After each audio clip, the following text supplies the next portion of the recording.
In this video, we are going to see how we can get rid of all of these script errors or runtime errors that you receive in Windows while trying to access something. And although the application still works, but it is so annoying to just click on yes or no every single time and many times in a day, because you might have noticed that if you receive or start receiving the script error, it appears many times, and every time you have to click yes, although the application is working in the background, but you still have to click it multiple times.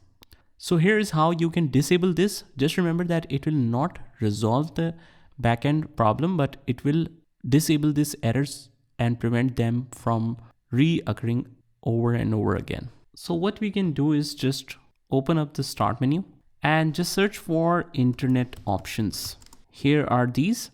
And up here you see many tabs. We have to go in advanced.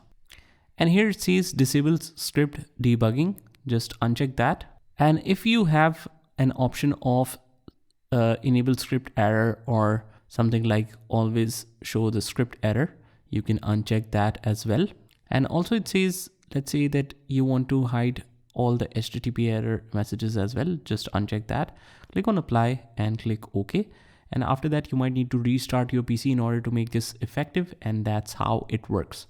I hope you found this video helpful. And if you did, hit the like button and subscribe to our channel. And I will see you in the next one.